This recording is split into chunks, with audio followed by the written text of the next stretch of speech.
J'étais en plein milieu d'une visioconférence avec plusieurs actionnaires lorsque le groupe de ma classe du lycée, qui était resté silencieux pendant une décennie, a soudainement explosé de notifications. Megan, as-tu vu le post de Felicity? Elle se marie aujourd'hui. Tu ne viens vraiment pas? Alors que les messages affluaient sans arrêt, j'ai réalisé que Felicity Simmons, la reine du bal de notre lycée, se mariait. Tous nos anciens camarades de classe étaient présents. J'ai répondu en essayant de garder mon calme professionnel. Désolée, je suis débordée par le travail en ce moment. Mais les réponses ont été rapides et cruelles. Qu'est-ce qui pourrait bien te rendre aussi occupée? Une personne qui ne poste jamais depuis 100 ans doit vraiment être au plus bas. Sérieusement, admets juste que tu as honte et arrête de faire semblant d'être si occupée.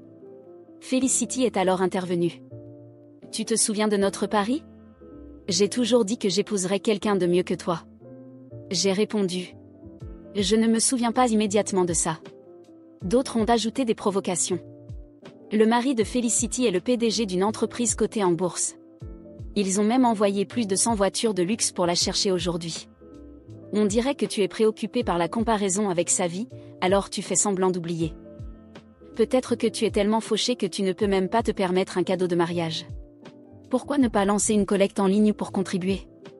Au milieu de cette avalanche de commentaires, Felicity m'a à nouveau mentionné, affichant une fausse générosité. J'espère vraiment que tu pourras venir à mon mariage pour être témoin de mon bonheur. Puisque nous sommes camarades de classe, mon mari pourra t'arranger un travail de femme de ménage. Avec cela, elle a posté une superbe photo d'elle et de son mari en tenue de mariage. Ma mâchoire est tombée en voyant le visage de son mari. C'était Logan Ridley, mon mari, celui qui avait épousé ma famille. Les doigts tremblants, j'ai répondu. Bien sûr, je viendrai sûrement pour témoigner de ton bonheur. Juste après avoir envoyé le message, mon téléphone a vibré avec un message de Logan. Salut, ma chérie. Aujourd'hui, je vais rendre visite à mes parents dans ma ville natale. J'ai déjà préparé le dîner et les laissé au réfrigérateur pour toi. Il suffit de le réchauffer.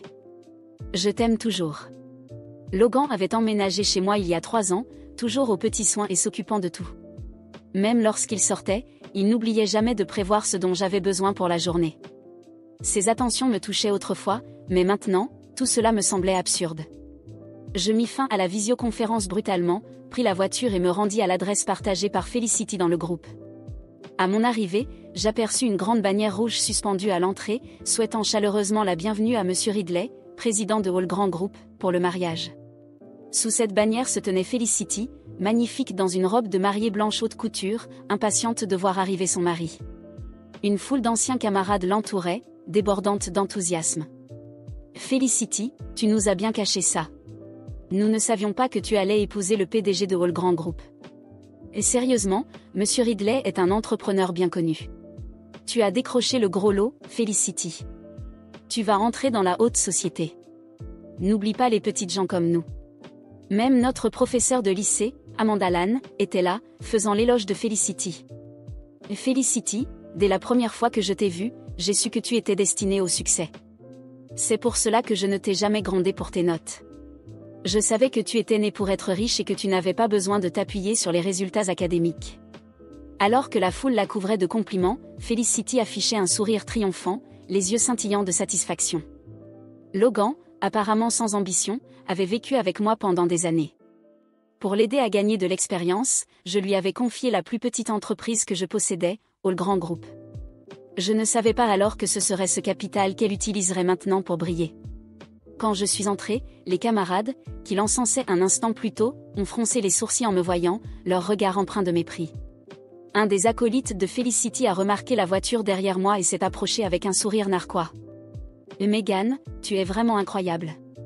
Tu as loué une Bentley juste pour venir au mariage de Felicity et sauver les apparences? Les autres se sont joints aux moqueries. Pas étonnant que tu aies eu le courage de venir. Tu voulais juste faire semblant d'être riche, n'est-ce pas? Louer une voiture comme ça doit coûter au moins 3 mois de salaire. Certaines personnes adorent se donner en spectacle.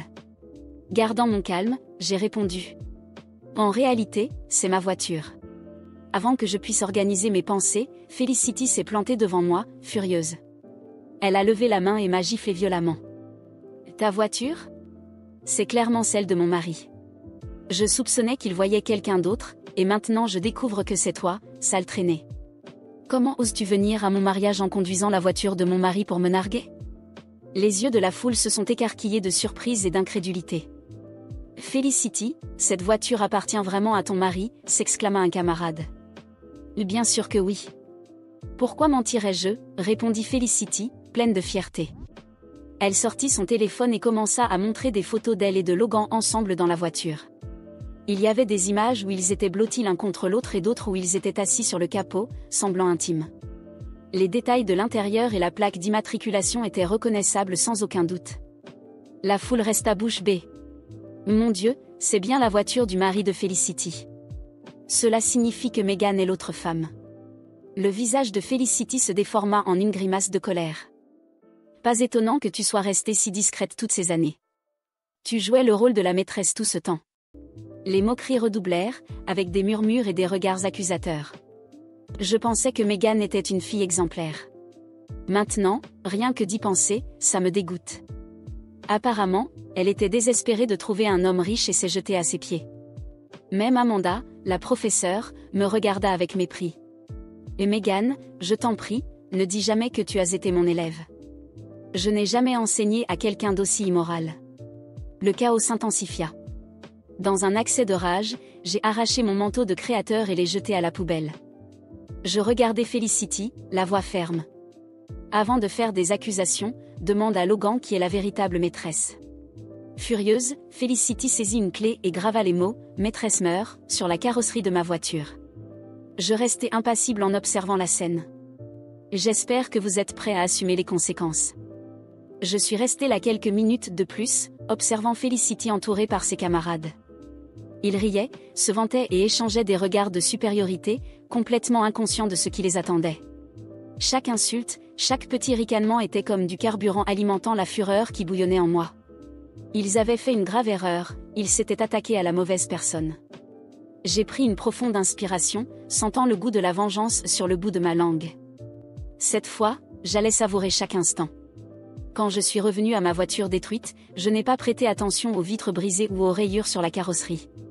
Dans le coffre, en plus du dossier contenant les documents, se trouvaient des objets précieux, des tableaux de vente aux enchères et des antiquités rares. Je savais exactement combien ils valaient, et très bientôt, Felicity et les autres découvriraient à quel point il coûte cher de jouer avec moi. J'ai pris le dossier et je suis parti sans me retourner. Les rires et les remarques offensantes résonnaient encore tandis que je m'éloignais, mais cela ne m'atteignait plus. Ils allaient payer. Et cher. En rentrant chez moi, chaque détail méticuleusement arrangé par Logan semblait une ironie cruelle. Le dîner était dans le réfrigérateur, le canapé disposé comme il savait que j'aimais, et un petit mot posé sur la table disait « Prends soin de toi, mon amour. Je reviens bientôt. Je t'aime. » C'était comme s'il avait deux visages, le mari parfait pour moi et le fiancé de la nouvelle épouse qui se vantait maintenant de l'avoir volé. Il croyait que j'accepterais tout en silence. Pauvre garçon. Il était temps de lui montrer que je n'avais jamais été la personne faible qu'il pensait. J'ai pris mon téléphone et passé quelques appels. Mon avocat, toujours efficace, m'a confirmé que le processus de transfert de tous les actifs était presque terminé. En quelques heures, Logan et Felicity n'auraient plus rien. L'entreprise, la maison, et même les actions que j'avais temporairement mises à son nom, reviendraient à moi. Satisfaite de l'avancement, j'ai envoyé un message à Logan. Sois honnête avec ta nouvelle femme, que pensera-t-elle quand elle découvrira que tu ne possèdes rien ? Quelques minutes plus tard, il m'a appelé, sa voix désespérée. Que as-tu fait, Megan ? Es-tu devenue folle ? Folle ? Non, Logan. Je récupère simplement ce qui m'appartient. Si Felicity pensait qu'elle épousait un PDG riche, elle ferait mieux de se préparer à la vérité. Il a essayé de s'expliquer, de supplier, puis de me menacer. Mais il était trop tard. Je lui ai raccroché au nez sans la moindre hésitation. Avec chaque minute qui passait, mon contrôle sur la situation devenait plus fort. Et bientôt, lui et Felicity seraient confrontés au cauchemar qu'ils avaient eux-mêmes créé. Le lendemain matin, je me suis levé tôt et me suis rendu au siège de l'entreprise que Logan gérait. J'y suis entré avec confiance, en quelques minutes, j'ai fait l'annonce qui marquerait la fin de son règne. À partir d'aujourd'hui, toutes les opérations reviennent sous mon contrôle. Logan Ridley est officiellement démis de toutes ses fonctions au sein de Hall Grand Group. Les employés étaient stupéfaits. Des murmures et des regards surpris circulaient, mais personne n'a osé contester. Il savait qui j'étais, plus important encore, il savait que mon pouvoir était bien réel. Avant de partir, j'ai envoyé un communiqué à toute la presse locale annonçant que Logan et Felicity n'avaient plus aucun lien avec l'entreprise. Désormais, en plus d'être ruinés, ils seraient sans crédibilité. Dans l'après-midi, alors que je finalisais quelques détails supplémentaires, j'ai reçu un appel inattendu d'un ancien camarade présent au mariage. « Megan, tu ne vas pas le croire. Felicity est en pleine crise. Elle vient de découvrir que Logan ne possède rien et jette toutes ses affaires dans la rue. » Je souris intérieurement, satisfaite. C'était exactement ce à quoi je m'attendais.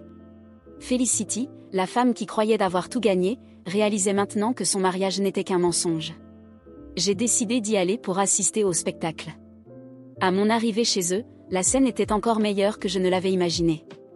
Felicity se tenait au milieu du trottoir, hurlant et lançant des valises en direction de Logan, tandis qu'il tentait désespérément de s'expliquer. « L'espèce de bon à rien. Tu m'as menti !» criait-elle, les larmes de rage coulant sur son visage. « Je peux tout expliquer, Felicity. » C'était un malentendu, implorait Logan. Mais il n'y avait plus de retour possible. Les voisins regardaient la scène, certains en train de filmer avec leur téléphone. Je m'approchais silencieusement, savourant chaque seconde de leur humiliation publique. « Je t'avais dit de demander qui était la véritable maîtresse, Felicity, déclarai-je, interrompant leur dispute. Elle me lança un regard plein de haine, mais elle savait qu'elle ne pouvait rien faire. Logan était fini, et elle le savait. Toute la fortune qu'elle croyait avoir acquise lui glissait entre les doigts. Tandis qu'elle continuait à hurler des insultes et à casser des objets sur le trottoir, je fis demi-tour et partis, les laissant gérer le chaos qu'ils avaient créé. Dans les jours qui suivirent, leur chute fit la une de tous les journaux locaux. Felicity fut exposée comme une femme intéressée, finissant avec rien d'autre que des dettes. Logan, quant à lui, fut perçu comme un homme faible et manipulateur, incapable de maintenir une quelconque stabilité. Et moi ? Je suis allée de l'avant, plus forte que jamais. Désormais, avec l'entreprise sous mon contrôle et ma réputation restaurée, chaque pas que je fais me rappelle qu'il ne faut jamais sous-estimer qui nous sommes. Et toujours, se souvenir que la vengeance c'est un plat qui se mange froid. J'ai passé les jours suivants à organiser soigneusement la clôture de ce chapitre de ma vie. Les gros titres sur l'effondrement de Felicity et Logan ont envahi les journaux locaux. L'image de Felicity, désespérée et en larmes dans la rue, est devenue un mème sur les réseaux sociaux, et Logan a rapidement été étiqueté comme un parasite qui avait tout perdu. Mais il manquait encore quelque chose. Je savais qu'ils devaient comprendre, dans leur chair, ce que cela signifie de s'attaquer à quelqu'un comme moi. La vengeance ne serait complète que lorsque chacun aurait payé le prix, de manière définitive. D'abord, je devais m'assurer qu'il n'aurait aucune chance de se relever. Avec l'entreprise et les actifs de retour sous mon contrôle, j'ai rapidement vendu toutes les actions et propriétés associées au nom de Logan, le laissant sans aucun recours ou espoir de s'accrocher à quoi que ce soit. En quelques jours, il ne restait plus rien à son nom. J'ai même contacté certaines institutions financières pour leur communiquer, officieusement, sa situation, rendant presque impossible l'obtention d'un crédit. Il était officiellement en faillite. C'était maintenant au tour de Felicity. Je savais que son image publique représentait tout pour elle, et la détruire serait mon cadeau final. J'ai engagé un détective privé pour découvrir tous les détails de leur mariage et dénicher d'éventuelles informations compromettantes. Il n'a pas fallu longtemps pour apprendre que Felicity avait accumulé d'énormes dettes pour financer la cérémonie luxueuse. Robes de créateur, location de voitures et fêtes extravagantes, tout cela financé dans l'espoir que Logan et elle vivraient dans une abondance qu'ils n'avaient jamais connue. Alors, j'ai commencé à tirer les ficelles. Anonymement, j'ai divulgué à la presse des informations sur leurs dépenses absurdes et leurs dettes accumulées. Les journaux et blogs se sont rapidement emparés de l'histoire. La farce de la reine du bal, Felicity a épousé un faux PDG et est maintenant noyée dans les dettes, titrait l'un d'eux. Le scandale a été immédiat. Tous les anciens camarades qui riaient et la félicitaient se sont éloignés d'elle, effaçant les photos et publications du mariage. L'humiliation publique a été implacable, et Felicity a été laissée à son propre sort. Pendant ce temps, Logan, sans endroit où aller, a tenté de me contacter à plusieurs reprises. J'ai bloqué toutes ses tentatives et lui ai fait comprendre qu'il n'était plus le bienvenu dans ma vie. Finalement, il a fini par retourner vivre chez ses parents, complètement défait. Felicity l'a mis à la porte, ne lui laissant rien, et la dernière chose que j'ai entendue à son sujet, c'est qu'il travaillait dans un emploi temporaire, loin de tout ce qu'il avait tenté de construire. Mais je n'en avais pas encore fini. Felicity avait besoin d'une leçon finale. J'ai organisé une vente aux enchères privées et acheté, pour une fraction de son prix, sa robe de mariée, qui avait été mise en gage pour rembourser une partie de ses dettes. Lorsque la robe est arrivée chez moi, j'ai pris une photo d'elle soigneusement pliée et envoyé un dernier message à Felicity. Ton conte de fées fait désormais partie de ma collection. J'espère que cela en valait la peine. On dit que la vengeance est douce, mais la satisfaction que j'ai ressentie était bien plus profonde. J'avais récupéré tout ce qu'ils avaient essayé de me prendre, et plus encore. L'entreprise prospérait à nouveau sous ma direction, et la paix intérieure que je ressentais était inestimable. Mais le meilleur de tout, c'était de savoir qu'ils n'oublieraient jamais ce qu'ils avaient fait.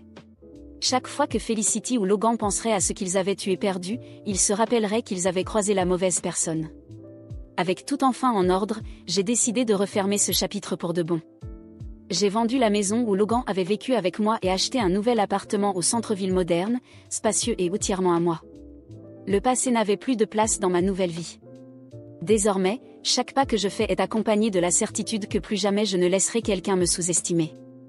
Logan et Felicity, ils ne sont plus que des souvenirs d'une époque révolue, une leçon qui ne sera jamais oubliée. Et tant que je continuerai à avancer, avec l'entreprise prospérant et ma vie en équilibre, une chose est certaine, si un jour ils tentent de se relever, ils resteront toujours dans l'ombre de ma victoire. Aujourd'hui, ma vie est complètement différente, et chaque pas que j'ai fait jusqu'ici m'a rappelé qu'il arrive que perdre soit simplement le premier pas vers une véritable victoire. Le passé, avec toutes ses trahisons et humiliations, semble lointain, comme une tempête qui est passée et n'a laissé derrière elle qu'un ciel dégagé.